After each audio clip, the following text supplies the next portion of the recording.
Criminals can be plenty resourceful. So can cops. Detectives still require good old horse sense and strong feet. But in addition, we now have some help to take the weight off. What I mean is scientific equipment. We have many ways to take care of the tough guys. We figure they'll soften by the time we get all the evidence against them.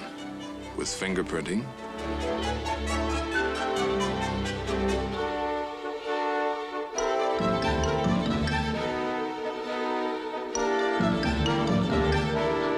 or a lie detector, or a ballistics test.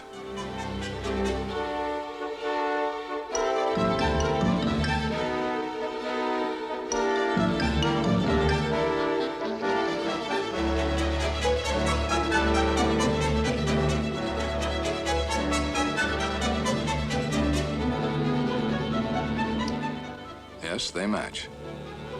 But it's the mild ones, the tame ones, that give us the most trouble. There was one fellow in particular who made our investigation easy. You might even say, too easy. Captain? Morning, Hogan.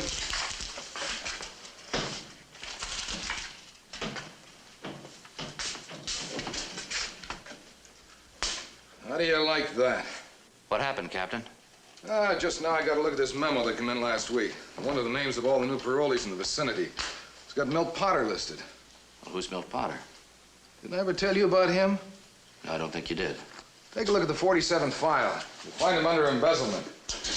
Bring it over here. Lieutenant, he was the tamest criminal you ever met. Or maybe the coolest. Milton Potter, age 34, single. Employment, Metro Investment Services Incorporated. That's my man. Now he's out on parole, huh? 2 days ago. For 12 years, they kept his release date in my calendar, and then I didn't watch the memos. Well, it doesn't make any difference. 2 days or 2 weeks. I got Milt Potter's number. Yeah, it happened back in March of 1947. I was a Louis then. Maybe even more of an eager beaver than you are now.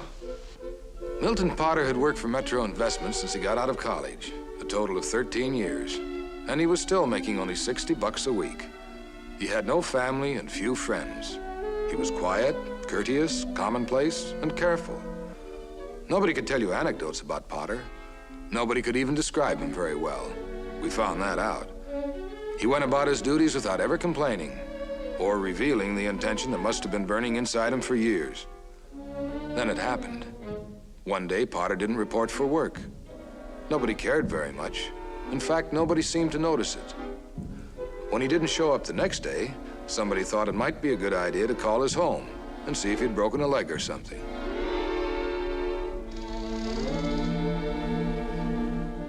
There wasn't any answer. They didn't get really disturbed about it until the third day.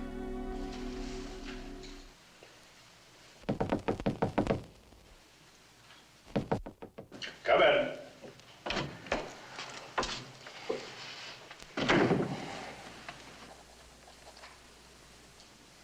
What is it, Newton? Out with it, man. I don't have all day. What's the matter with you? It's about Potter, sir. Oh, he's back, is he? Good man, Potter. I wish I had more men like him. Never complains, never asks for a raise. Where's he been? It's not that, Mr. Halverson. What is it, then? Won't he tell? Now, there's a quiet man for you, eh, Newton? You know what they say about still water. Yes, sir. You better show him in. I'll get it out of him. But he's not here, sir. He's still not here. Oh. Well, then the poor man must have met with an accident or something. Has anyone thought of calling the hospitals? Sir, I was checking his books and... And what, Newton? They don't balance, sir. There's a discrepancy. A discrepancy? Yes, sir. How much of a discrepancy? $200,000, sir.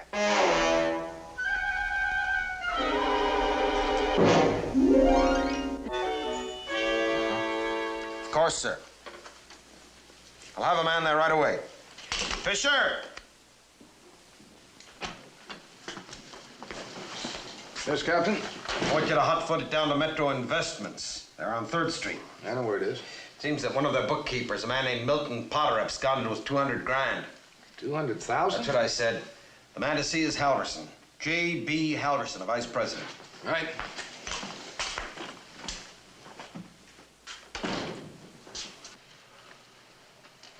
Mr. Newton, did Potter ever mention his plans or give any indication at all what he was thinking of doing? You know, a note, a remark, telephone call? No, sir, he never did. I never knew him to get a personal telephone call. He had no relatives, you know. Well, what about his friends? Do you have any friends? No, I wouldn't say he had. What would you say? You worked with him. You were closer to him than anyone else.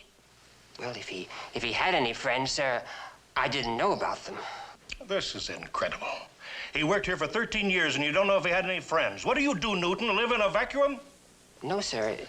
It's just that Mr. Potter never talked about himself.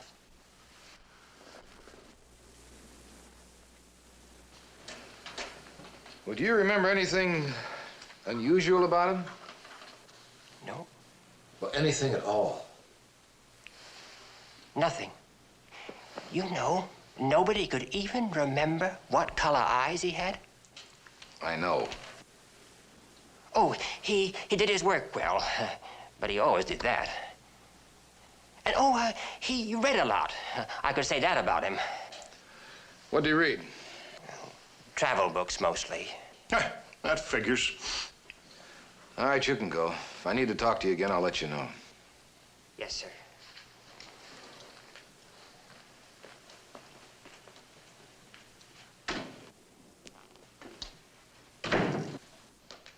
That pipsqueak Potter.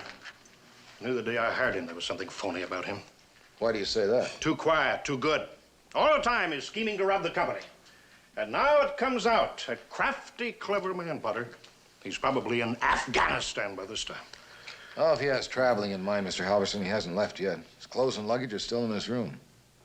But there were travel folders all over the place. You should be out looking for him, young man. You gotta nail him before he gets away. Oh, he won't get away. He's gotta be punished for what he's done. He's got to be made an example of. What if everyone in the office decided to take off with the funds? This would ruin us. I don't think we've got anything to worry about. He hasn't covered his trail. It shouldn't be too difficult finding him. You've got to get that man, Lieutenant. We will, Mr. Halverson. We will. It's like I said.